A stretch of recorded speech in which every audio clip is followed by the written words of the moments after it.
Assalamualaikum warahmatullahi wabarakatuh, Sobat Misteri Sunyi Mencekam. Edisi cerita misteri kali ini berkisah tentang anak-anak Mapala yang melakukan ekspedisi di malam Jumat Kliwon, dan ternyata terjadi hal-hal yang tidak diinginkan.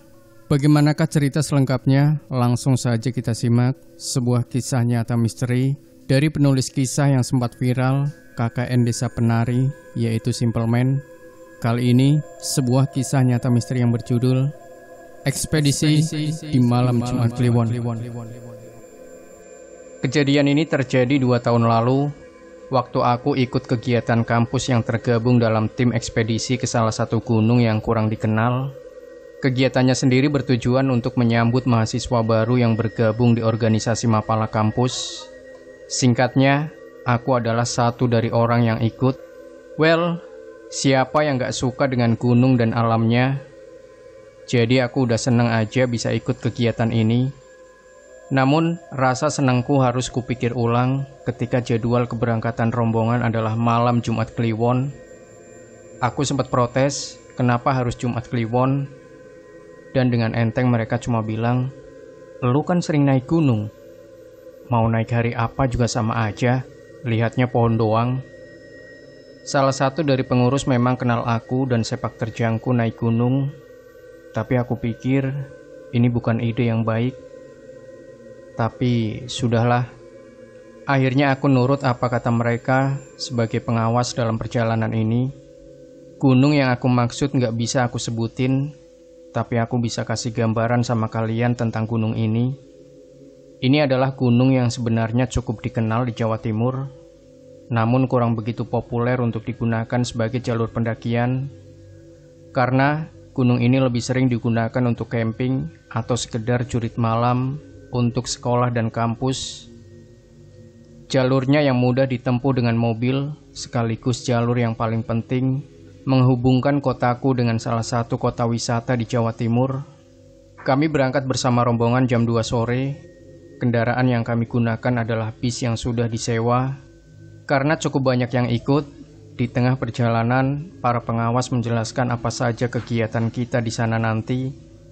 Karena tujuannya sendiri hanya pengenalan pada anak-anak baru yang baru saja gabung ke Mapala. Aku nggak begitu antusias dengernya. Namun semua berubah ketika mereka bilang, nanti kita ada game di sana. Di tengah perjalanan, aku bisa lihat banyak anak-anak dari fakultas yang berbeda-beda. Sialnya yang dari fakultas desain, cuma aku sama temen satu-satunya. Itu pun dia adalah salah satu pengawas yang akan bertugas. Akhirnya aku cuma diem, duduk di kursi paling belakang. Jam 5 kami sampai di tanah lapang yang ditulis sebagai base camp dengan logo Mapala kami. Di sana cuma ada rumah gazebo yang gak terlalu besar. Rupanya ini bukanlah tujuan kita malam ini. Karena tujuan kita akan masuk jauh ke hutan. Aku akhirnya cuma cenggo sembari geleng-geleng kepala. Maksud aku, ini jam 5 sore dan bentar lagi hari mulai petang. Dan mereka nyuruh kita masuk hutan. Gak masuk akal sama sekali. Tapi akhirnya kami semua setuju. Aku bisa lihat gak ada yang keberatan sama sekali. Mungkin ini adalah pengalaman pertama mereka di gunung. Dan mereka gak tahu aja apa yang tinggal di tempat seperti ini. Akhirnya pembagian kelompok pun dimulai dengan masing-masing anggota per kelompok diisi oleh 4 orang. Aku dapat kelompok dengan 2 cewek dari Fakultas Ekonomi dan Fakultas Teknik. Sebut aja namanya Dira, Umil, dan Bekti. Aku gak keberatan sama sekali. Siapapun kelompoknya, toh ini cuma kegiatan Mapala biasa, yang pasti cuma jalan-jalan nikmatin malam. Tapi rupanya Dira lebih sering curi pandang ke arahku. Sampai dia akhirnya bilang waktu kita cuma berdua, "Masnya bisa lihat ya?" Aku yang dengar itu cuma ngerespon dengan bingung, "Lihat apa ya mbak?" Tapi dia gak ngelanjutin, lalu pergi begitu aja. Tepat setelah sholat Isya, kami bersiap masuk ke hutan dengan jalur yang sudah ditandai. Di sini semua dimulai. Kelompokku jadi kelompok ketiga yang berangkat, di mana masih ada 2 kelompok lain di belakang. Sepanjang perjalanan, aku cuma bisa lihat pohon pinus dan semak belukar. Berbekal senter, aku jalan paling belakang. Di depan ada Bekti yang buka jalan plus lihat tanda. Ketika kami semakin menanjak, aku bisa lihat beberapa kali Ndira ngelirik aku, seolah ada yang mau dia bicarain. Aku pun jadi gak nyaman, dilihat seolah-olah aku bawa sesuatu. 20 menit perjalanan aku isi dengan nafas, karena aku punya masalah dengan pernafasan, terutama ketika ada di suhu dingin. Bekti memutuskan berhenti waktu melihat Umil udah gak bisa lanjut. Kami pun berhenti di salah satu pohon. Di sini Ndira ngedeketin aku. Lihat gak, di sana ada apa? Ndira nunjuk sesuatu di semak belukar. Iya, aku lihat pocong, kataku sebel. Ndira cuma nyengir, kemudian pergi lagi. Aku masih lihat tempat itu, dan tiba-tiba aku jadi merinding setelah ngomong itu. Padahal niatku cuma bercanda, aku gak bisa lihat apa-apa. Semenjak kejadian itu, aku merasa ada yang ngikutin di belakang. Leher belakangku jadi lebih dingin. Sampailah kita di tempat kumpul, yaitu di sebuah lahan kosong seperti lapangan. Dan aku bisa lihat banyak orang yang mulai mendirikan tenda. Perjalanannya sendiri memakan waktu cukup lama, 50 menit. Anehnya, 2 kelompok yang seharusnya di belakangku sudah pada sampai duluan. Bangsat, lu kemana aja? Holis, temanku yang sefakultas nyamperin aku sambil marah. Maksudnya? Aku bingung. Aku bisa lihat banyak pengawas lihat aku gak enak. Akhirnya Holis bawa aku menjauh. Jalan 15 menit dari base camp aja sampai hampir 1 jam. Aku udah panik sama yang lain.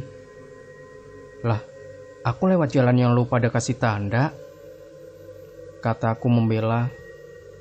Iya, tapi hampir 1 jam. Lu muterin gunung apa gimana? Ndira ngedeketin aku dan Holis kemudian dia bilang, sorry kak, aku tadi capek banget, jadi minta berhenti lama buat istirahat. Aku bisa lihat Ndira bohong. Ya udahlah, diriin tenda buat kelompok. Habis ini ada game malam. Holis pergi balik ke tenda pengawas. Sebelum aku tanya, Ndira seolah tahu dan langsung jawab, mereka emang suka mas gangguin orang kayak kita. Kalimat itu bikin aku makin gak enak. Aku dan Bekti mulai mendirikan 2 tenda, sementara Umil dan Ndira siapin tempat api di depan tenda. Jarak antar tenda gak terlalu jauh, tapi masih lega. Aku masih mikirin ucapan Ndira. Entah, kayaknya aku familiar dengan kalimatnya. Setelah semua beres, Holis manggil aku. Rupanya aku ditunjuk sebagai kepala kelompok. Awalnya aku nolak, tapi rupanya si Bekti yang ngajuin nama. Game malam sendiri adalah game di mana kita akan ngambilin sampah di beberapa titik. Tujuannya sendiri untuk menghargai alam dengan membersihkan sampah yang dibuang sembarangan. Rupanya aku baru tahu lapangan ini adalah lapangan yang biasa digunain buat off-road sepeda gunung. Tapi karena malam, jadi aku gak lihat jelas. Bila ini tempat off-road, artinya titik ini gak begitu jauh dari jalan utama. Kembali aku mikir, kok bisa sampai selama itu kami jalannya. Aku balik dan ngejelasin ke yang lain, sekaligus ngasih 2 kantong kresek. Dimana yang paling cepat ngumpulin bisa langsung gabung ke api unggun utama untuk ikut jurit malam bareng kelompok lain. Di sini aku bisa lihat Ndira lihat sekeliling. Ada kecemasan dalam wajahnya. Aku langsung kerahin begitu pengawas meniup peluit bahwa game sudah dimulai. Tanpa pikir panjang, aku ngajak yang lain ke jalur menuju jalan utama. Karena setauku di sana pasti banyak sampah. Rupanya Ndira berdiri tepat di belakangku. Bekti akhirnya sama Umil. Benar saja, aku bisa lihat kantong kresek di mana-mana. Selagi aku mengutin, Ndira akhirnya ngomong, pocongnya usil ya mas? Aku cuma ngeliatin dia sambil tanya, pocong apa sih mbak? Lah itu, yang tadi bikin kita muter-muter. Aku lirik Bekti dan Umil cukup jauh buat dengar obrolan kami. Akhirnya aku tanya, Dir, kamu bisa lihat begituan toh? Apa cuma bikin aku jadi ketakutan? Loh, dia ngeliat aku curiga. Masnya bisa lihat juga kan? Aku nggak bisa, Mbak. Akhirnya aku bilang, lah, tapi tadi kok tahu kalau ada pocong yang tak tunjuk tadi? Aku akhirnya ngeliat dia serius. Lu beneran? Nggak lagi bercanda kan? Dira cuma menggeleng. Ada berapa pocong di sini? Kataku, akhirnya nyerah. Nggak tahu mas, nggak tak hitung. 40 mungkin. Aku langsung lemes. Tapi mas, kata Dira, mata kamu loh bercahaya. Masa nggak bisa lihat? Akhirnya aku tahu alasannya.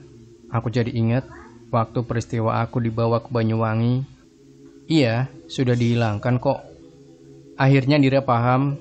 Dari situ aku mulai tertarik dan kemudian tanya, di sini cuma lu doang yang bisa lihat ya? Dira cuma menggeleng. Ada 5 yang bisa mas. Terhitung kamu seharusnya. Tapi sekarang jadi 3 orang. Aku coba tanya siapa aja, tapi Sindira nggak mau ngasih tahu. Jadi kalian sama-sama bisa tahu siapa aja yang bisa lihat. Dira cuma mengangguk, kemudian bilang, nggak semuanya bisa tahu, tapi yang menonjol yang bisa lihat. Karena semakin penasaran, akhirnya aku tanya ke Dira, ada apa saja di sini?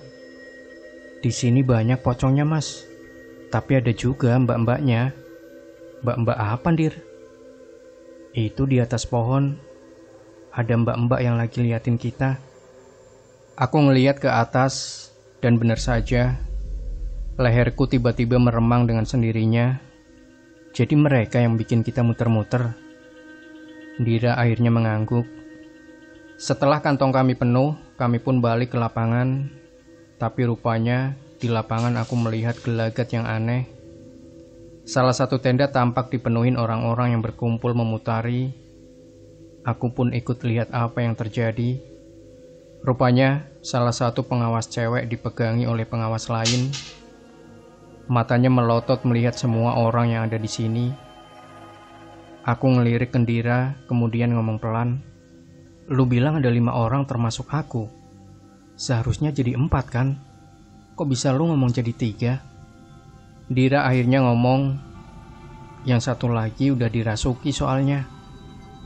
Aku kaget dengan jarak sejauh itu. Bagaimana mungkin Dira bisa tahu akan hal ini? Bisa dibilang keadaan waktu itu udah gak terkendali. Hampir semua pengawas sibuk buat nahan cewek yang aku tahu cutting dari Fakultas Ekonomi. Aku ingat dia juga dulu yang jadi pengawas waktu ospek. Yang buat aku bingung, badan cewek sekecil itu bisa buat 5 cowok nahan bareng-bareng. Kemudian sebegitu gak terkendalinya keadaan waktu itu. Akhirnya aku inisiatif buat bantu. Di situ waktu pegang tangannya aku kaget. Badannya dingin banget. Gak cuma itu, tatapan cewek itu ngeliatin aku, seolah-olah aku ini yang dia cari. Dia nyengir dan bikin aku merinding. Dira ngedeketin aku. Mas, aku lupa. Hari ini Jumat Kliwon bukan sih? Lah, kataku, bukannya lu udah tahu kita kesini pas Jumat Kliwon? Wajah Dira kayak nyembunyiin sesuatu. Kemudian dia berujar, ini tempat ramai banget mas. Udah kayak pasar. Aku yang denger itu langsung tahu di situ. Cewek itu mulai ketawa. Serem banget ketawanya. Sampai aku gak tahu harus bereaksi gimana. Sementara pengawas yang lain mulai baca-baca ayat suci sambil disiram air. Aku cuma ngebatin, lah di sini gak ada penanggung jawabnya atau gimana? Setelah ketawa dia nangis kenceng banget suaranya. Dan terakhir dia menggeram mirip suara macan. Akhirnya setelah gantian pegangin dan gak bisa apa-apa, kami sepakat buat angkat dia. Sementara satu orang mulai cari pertolongan. Di sini Dira masih ngelihat sekeliling, sementara anak-anak yang lain disuruh buat tetap kumpul dan jangan ada yang melamun. Aku ngedeketin Dira. Ada apa sih? Lu gak kerasa apa gimana? Kata Dira. Maksudnya? Mereka ngincar kita, kata Dira. Kita? Gimana maksudnya? Kataku. Tuh, tadi lihat nggak sih? Mata tuh makhluk ngeliatin elu sambil nyengir. Dira akhirnya nunjuk tanah lapang di sekeliling. Di sini itu udah kayak pasar, rame banget. Aku nggak pernah lihat sebanyak ini ngumpul jadi satu. Terus gimana? Dira ngeliatin cewek itu yang juga ngeliatin kami. Lu tahu berapa yang masuk ke tubuh tuh cewek? Kata Dira. Berapa emang? Sekitar 14-an lah. Akhirnya aku tahu apa yang terjadi, jadi aku tanya, sekarang lu kasih tahu siapa selain aku, lu, dan tuh cewek yang bisa lihat beginian. Dira tampak giring aku ngikut ke anak-anak yang masih ngumpul, kemudian nunjuk cowok yang duduk di sudut. Mas yang itu, katanya nunjuk. Aku pun mendekati mas itu, yang posisinya dia duduk di ujung. Hanya saja kayaknya dia diem, anteng, seolah nggak panik sendiri. Dira nahan aku. Dia jahat, kata Dira. Aku nggak paham maksudnya, tapi begitu aku udah deket banget, dia ngeliat aku, kemudian nyinden. Aku otomatis kaget sama anak-anak yang ada di dekatnya. Gimana nggak kaget ketika melihat cowok nyinden dengan suara cewek. Aku semakin merinding total. Aku akhirnya cuma bisa ngeliatin pengawas yang lain. Nggak ada yang berani deketin nih cowok. Padahal Dira sendiri bilang cuma ada satu yang di dalam tubuhnya. Tapi seolah-olah kita semua tahu betapa negatif energi yang merasuki. Semakin larut, akhirnya aku dengar suara motor. Ternyata pengawas yang ditugasin buat nyari bantuan datang sama warga. Di sana akhirnya beliau bantu megangin. Di belakangnya ada mbah. Mbahnya ini pakai sarung doang, dimana dia nggak pakai baju. Padahal waktu itu dingin banget. Walah, bisa-bisanya kalian mengadakan acara pada malam Jumat Kliwon begini sih nak. Kata beliau pertama. Tuh mbah-mbah ngeliatin cowok yang nyinden sendiri, tapi kayaknya beliau nggak peduli. Malah datangin cewek yang pertama kerasukan. Cara nyambutnya pun nggak masuk akal, karena yang dia lakuin cuma megang jempol kakinya. Tiba-tiba dia teriak kayak kesakitan. Rasa no, kata mbah itu. Aku kagum ngelihatnya, karena setelah teriak keras tuh cewek jatuh pingsan. Kemudian mbahnya bilang sudah selesai. Yang kedua ini mbahnya cuma megangin kepalanya. Walaupun mata tuh cowok melototin mbah ini, tapi setelah entah nyabut apa di ubun-ubunnya, cowok itu jatuh pingsan begitu saja. Selain itu aku bisa lihat mbah itu ngobrol sama para pengawas, dan kemudian kami meninggalkan tempat itu, turun lebih ke bawah. Di sana ada sebuah kampung. Aku dan yang lain akhirnya bermalam di sana. Apa sih yang lu lihat tadi? Kataku. Yang mana? Katanya bingung. Yang katanya jahat. Jawabku. Oh yang itu. Aku nggak tahu. Karena sebelumnya aku nggak lihat dia datang dari mana. Maksudnya gimana? Aku bingung. Iya tuh makhluk datang gitu aja. Dan hawanya itu bikin merinding. Orang kayak lu bisa merinding juga. Kataku baru tahu. Tak kasih tahu. Tuh cewek jadi rebutan 14 yang masuk ke tubuhnya. Tapi ini makhluk. Dia sendirian masuk dan gak ada yang ikutan masuk. Jadi coba lu simpulin seberapa kuatnya dia sampai bikin yang lain gak berani. Padahal itu rame loh. Terus dari mana lu tahu kalau ada yang kerasukan? Dira diam cukup lama, kemudian dia bilang, ada yang ngasih tahu aku. Ngasih tahu gimana? Tanya aku penuh selidik. Ya ada yang ngasih tahu aku, Mbah Buyut, katanya. Mbah Buyutmu? Nggih, jawab Dira dengan wajah tidak tertarik. Maksudnya Mbah Buyutmu di sini, dia yang ngasih tahu. Akhirnya setelah aku pojokin, Dira pun menceritakan semuanya. Sebenarnya aku dikasih ini, dan ini itu kayak turun-temurun dari keluarga bapak. Katanya buat jaga aku dari kejadian kayak tadi. Itulah kenapa nggak ada yang deketin aku. Mbah Buyutmu yang jagain elu gitu, kataku. Nggih, Mbah Buyutku yang jaga. Di mana beliau sekarang? Dira ngeliatin aku. Dia di belakang elu, sedang ngendus bau badan elu. Aku cuma bisa bantah, bercandanya nggak lucu sih ini. Terserah, tapi aku emang rasa nggak nyaman. Terus, lu bilang mataku bercahaya. Kok aku nggak bisa lihat mata lu bercahaya? Kataku. Kamu sendiri kan yang bilang ada yang nutup mata batin lu. Dira diem cukup lama, kemudian ngasih tahu sesuatu yang baru aku tahu. Alasan sekuat apa coba yang bisa bikin mata batin lu ditutup paksa gini? Gak tahu kenapa, pertanyaan Dira kayak semacam kode tersirat yang bikin aku harus bertanya lebih jauh. Maksudnya gimana? Awalnya dia ragu, tapi akhirnya Dira bicara sama aku. Ada dua manusia yang bisa lihat bangsa halus, memperdalam kebatinan, dan pemberian langsung dari Tuhan. Masalahnya, lu masuk kategori yang kedua. Dira diam lagi, dan gak butuh alasan untuk orang yang belajar kebatinan buat nutup mata batinnya. Tapi untuk orang dengan kelebihan seperti ini, itu susah buat nutupnya. Kamu gak inget tahapan bagaimana pas mata batin lu ditutup? Tiba-tiba aku ingat lagi kejadian waktu itu, di mana aku dibawa ketemu sama orang yang bisa nutup. Itu pun dilakukan setelah aku sembuh sehabis hitan. Aku diem lama, kemudian tanya, gimana cara lu tahu kalau aku dari lahir bisa lihat? Dira ngeliat aku kayak penuh selidik. Lu gak tahu apa-apa ya kayaknya. Apa sengaja gak dikasih tahu ya? Aku gak tahu apa-apa, kataku pasrah. Pantes lu gak nangkap pesanku dari tadi, katanya. Aku akhirnya tanya, apa maksud pesan itu? Tapi Dira menolak ngasih tahu lebih jauh. Lu pingin tahu gimana aku bisa tahu lu bisa lihat dari kecil? Katanya. Tahu di belakang mata kamu, tepatnya di belakang kepala kamu. Di sana ada dua mata lagi. Meskipun lu bilang udah ditutup, tapi masih kelihatan bercahaya. Aku asumsiin lu sama kayak aku, katanya. Terus, cewek dan cowok tadi beda.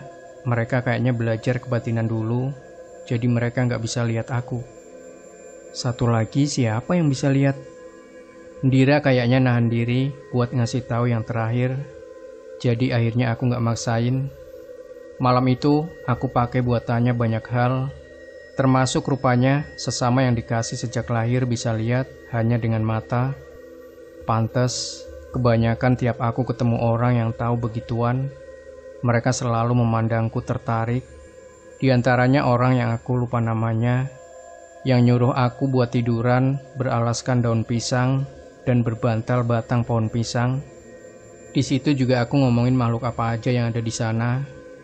Dira pun ngasih tahu aku tentang kesalahan kaprah orang-orang, di mana sebenarnya pocong itu terbang. Mereka nggak loncat seperti di film. Pocong itu terbang, mereka nggak lompat. Dan kuntilanak sama sundel bolong itu berbeda.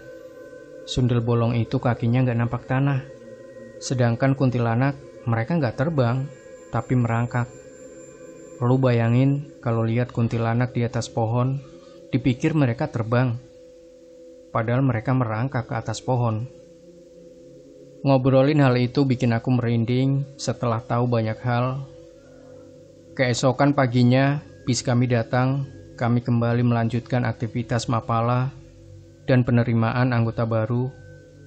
Sampai akhirnya balik ke bis sebelum pulang, termasuk berkemas. Sementara cewek dan cowok yang sempat kerasukan, kami sepakat gak ngomongin itu sama sekali. Yang aku tahu, si cewek emang lagi ada masalah menurut kabar yang aku dengar.